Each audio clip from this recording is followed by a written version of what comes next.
In perhaps the sharpest attack yet on former West Bengal Chief Minister Mamata Banerjee, AIMIM Chief Owaisi, in an exclusive interview with Times Now managing editor Zakka has accused her of overreacting and only indulging in symbolism. Listen in. But let's look at Bengal because, in past elections, Mamata Banerjee has managed to secure up to 75% of the Muslim vote. This time it has come down. And I'm not saying it's come down because of your party. Some of that has gone to Congress, some of that has gone to ISF, some of that has gone to AJUP, who used to be your former alliance partner. So when she says that erosion has happened, there is no two ways about the erosion. The fact that the erosion has happened is true. Can you please hold over there? What about the Hindu vote? Hindu vote is also eroded. What about there has been a large-scale erosion of the non-Muslim vote, large-scale erosion for TMC within the scheduled caste vote. They could not even be able to win one scheduled tribe seat, right? Now you have lost on every front. But the point of contention, we lost because the Muslims didn't vote for us. No. You have lost because of your misgovernance, because of your corruption, because of your arrogance, and because of all these factors, including you can add SIR also in it. Okay. But to pinpoint only, Muslim vote didn't come to us, 75%, now it is some 60%. Yeah. That is not the case. The real issue is this, that you have lost the confidence. No, but tell me, you said, I think the day after the results, you said Muslims should try and create their own independent political leadership. You said that just now in this interview also. But why should Muslims vote only for Muslim parties? Why are they not free to vote for Congress or in this case in Telangana for BRS or any other party that they choose to vote for? See, end of the day, you have it is your decision. Yes. It is the voter decision to vote for anyone. We can only try and tell them, and we'll bring the facts and the truth to the notice of the voters. What have the Muslims got by supporting the TMC in the last 15 years? You claim to be a woman leader.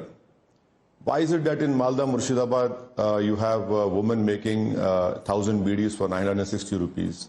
Your own government documents proudly claims, this place youth migrated and built that famous building in Dubai, whatever it is called, Burj Al Arab. Your own documents say that more than 15 lakh people have, 20 lakh more than that have migrated from this place. Why? You have not done anything. You have indulged in symbolism. You have indulged in overacting. I'll give another example. There was one candidate from Islampur, which borders Bihar. Now this MLA stood up and said, please make this a district headquarter. He was not given the ticket. She didn't like because he stood up and said it to her. Now, if this is what you have done during your governance, look, I can go on and go on. Why is it that you have higher school dropout rate? No, so based on all these things, Muslims have not got a fair deal from the rule of TMC 15 years, apart from the burden of stopping BJP. AIMIM is planning to expand the footprint and has some big plans for the UP ahead of the Assembly elections next year. In an exclusive interview with Times Now, managing editor Zakka, AIMIM chief has targeted Samajwadi Party chief Akhilesh Yadav, saying that so-called protector of the minority community has never done anything at all for Muslims. Listen in. Let's talk about Uttar Pradesh. Again, you've had very limited success there. Last time you put up 95 candidates, and not a single one of them won.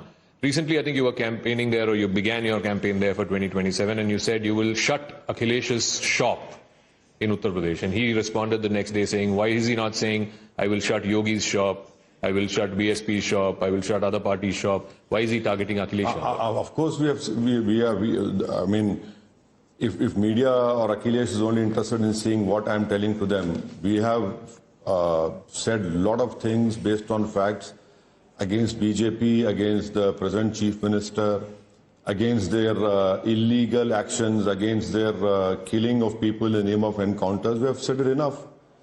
But the issue is that when you claim to be the so-called protectors of the Muslim community, you have never come to protect them. You have never ensured their development in real sense takes place when you had the opportunity as being the chief minister of the other state of the country.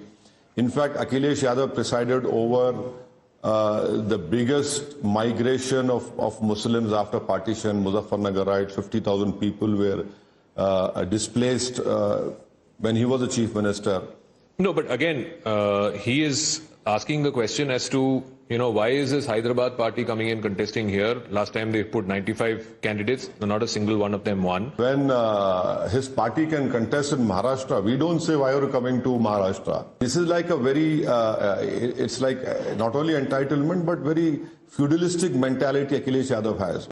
On Frankly Speaking, the Hyderabad MP has been asked about the controversy around the national song, and he said that it is a prayer where one prays to a deity. He also claimed that many Sikhs and Christians have also opposed that it cannot be turned into a loyalty test for any of the community. Listen to what he said. Let me come to the final part of this interview. This is again topical. Now the national song, Vande Mataram, has been given the same statutory status as the national anthem. In the recent swearing-ins that we have seen, whether it is in Tamil Nadu, in Karnataka recently, the national song was played before the national anthem was played or the state anthem was played. And you have had a problem with Vande Mataram. What is the issue?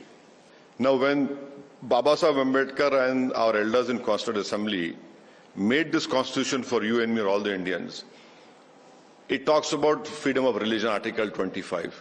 It talks about right to culture.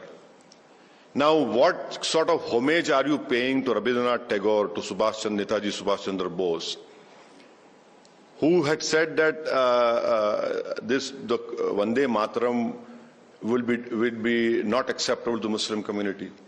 Where is my freedom of religion if you force me to pray to someone? Everyone knows that Christianity or Islam are a monotheistic religion.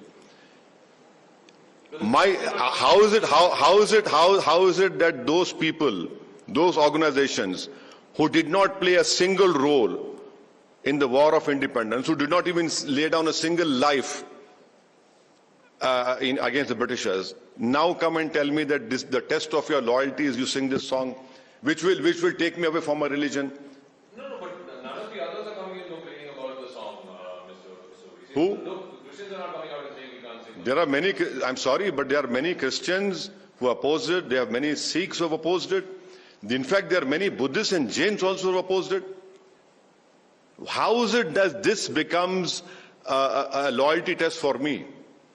I have no problem in standing up. I'll stand up. There's an famous case of Kerala, Jehovah's Witness. So how is it that you're making this a test of my loyalty? And with this, a very short break. More news and updates on the other side.